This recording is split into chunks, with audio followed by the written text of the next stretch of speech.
In this webinar from Wetland Link International, we're going to look at how you can use plants and nurseries to engage visitors to your Wetland Visitor Centre. This is a two-parter. Next time we're going to be looking at mangroves, but today we're going to the Star Wetland Centre in Sri Lanka, that is Diyasaru Park. Yes, I'm Ranoshi Siripala representing Wetland Diyasaru Park of Sri Lanka Land Development Corporation. Actually, Diyasaru Park is the main wetland center in Colombo. So we do a lot of SEEP activities. And some of those go back to the basics of wetland sites. It's like the nursery project is we wanted to restore the wetlands. In Colombo, we have a lot of urban wetlands. We wanted to introduce native wetland plant species to these wetlands.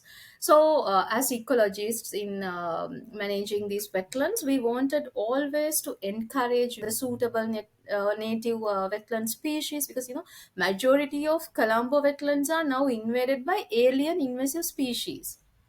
So, by looking at the similar wetlands out of Colombo, we developed lists of plants which we can use for the restoration purpose. And we were recommending the people who are doing the restoration efforts, to bring such plants to the wetlands and do the restoration. But unfortunately, these types of plant species which we recommend were not available with the nurseries, the commercial purpose nurseries.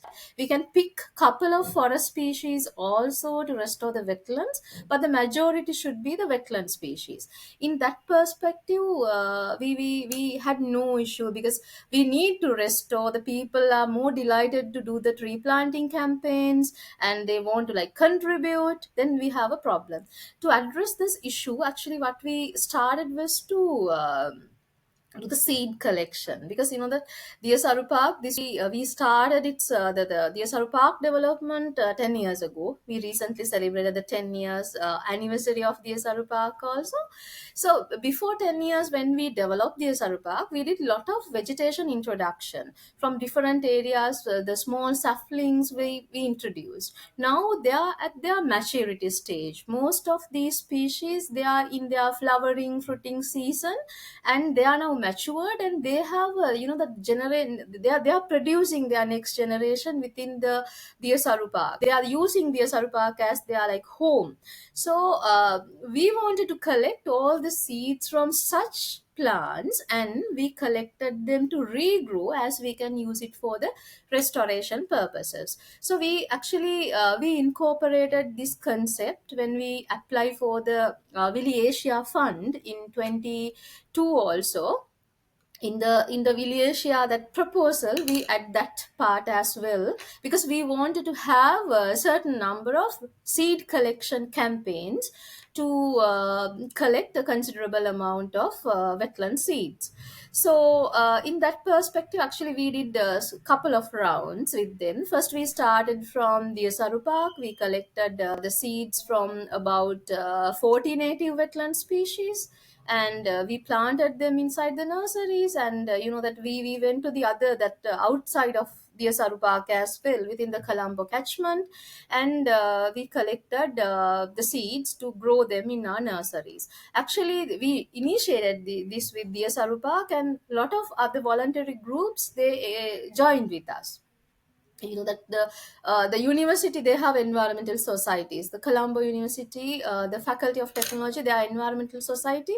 They did that seed collection campaign. They joined with us to do the campaign as their annual project. Likewise, and also we have the Nature Club. Those members also joined with us to do the seed collection, and this is how it was initiated.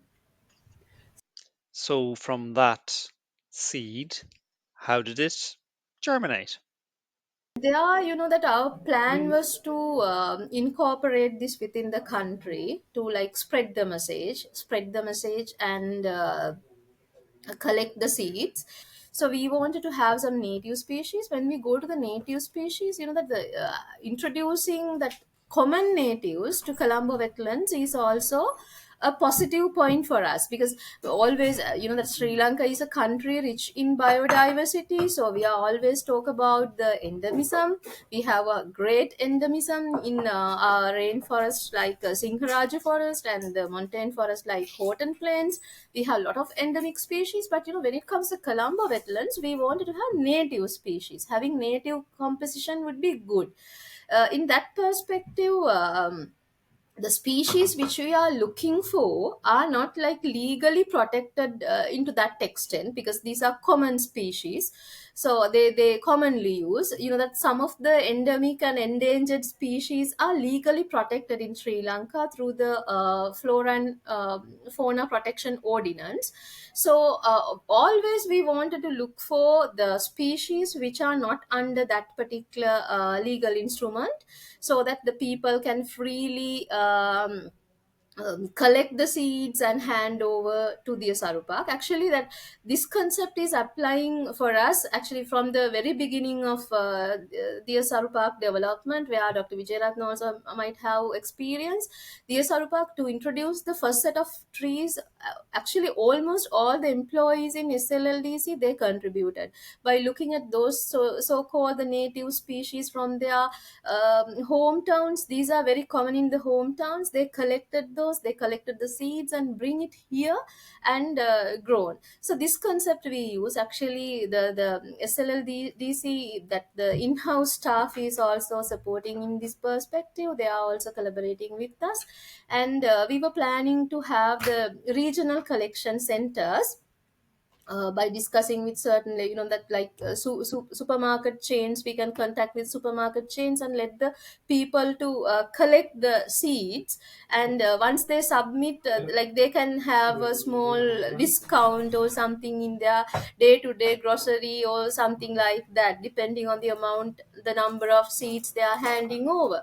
And actually these program, that we did this program in 2022, and we had lot of restrictions in the country. Luckily we had the Villasia fund. Because of the fund only, we could have like continue, because we had lot of the fuel crisis in the country, the movement restrictions in the post COVID situation. With all that, somehow we could collect a considerable amount of species, the plants from different native wetland species, to use for the restoration purpose.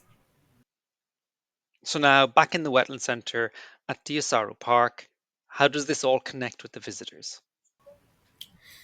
Actually, this concept we couldn't. Actually, that is also a good initiative, because with the day-to-day visitors, we don't like influence them to collect the seeds for us. Actually, that also something really good for us to see, because then they can also incorporate. And we had programs like that. That when it comes to the restoration and the seed collection, we had an idea.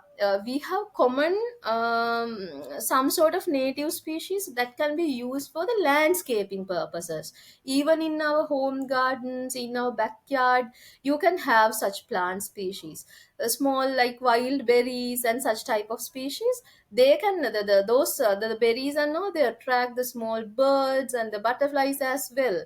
So we wanted to promote by like distributing such species, which is like very abundant in Diyasaru Park, with our visitors. So we had to incorporate in the souvenir shop also. We can like sell such plant species, because the people have a willingness to buy those plants, because they love to, because that some of these species, their childhood memories are there with these species, because they know once they see this the rare type of plant, they are not actually that the conservation type wise it's not rare, but in it's common outside, but it's not common in our day to day life. So when they see such species, they remember how they were in the childhood. They went with their friends into their villages to collect the berries. What are the interesting stories attached to that, something like that they share. When they see this plant, they say, oh baba, puta, oh my son, this is the plant and the seeds were like that. I went to collect those, I had good memories like that. And they want to take that plant into their home garden also, because a lot of people, we still like our past, our childhood and all these memories. So the plants have stories related to that also. And we use that concept to like promote selling. Actually, it's not for just for money, because we want to like always share the stories that what they love in their lifetime, to like share with their kids and everyone, to the families, to have them a nice time remembering all these things. Wouldn't you love to have that connection with your visitors? Ranoshi has ideas on how Welly members can work together on seed collection and nurseries to help us all with the vegetation side of wetland restoration. Yeah, so it's basically, that in Colombo, our experience is that the wetland restoration is mainly based on the vegetation restoration. So it's, I know in every wetland system it's like that. Once we introduce that particular the relevant plant species into our wetlands, it has a, the positive impact to attract their the wildlife as well, and the fauna as well, the butterfly, birds, and that associated the entire animal categories. So in like, if we can go for that entire willy network and start such sort of like a model project, to see how the wetland plant and animal interaction, we know that each wetland center has a particular type of that interested fauna group. Some are working on the birds, some are working on the butterflies, like that. So if we can like have lessons learned in one platform, expanding this the same concept of collecting the seeds within the wetland, and increasing those numbers into a particular proportion, while controlling the alien species. If we can see the plant animal interactions in a network wise, I think this will be a good point for learning as well. Huge thanks to Ranoshi Siripala of Diyasaru Park for taking time out to talk to us. The second part of this, we'll look at mangrove nurseries. So keep an eye on Welly's YouTube channel for that.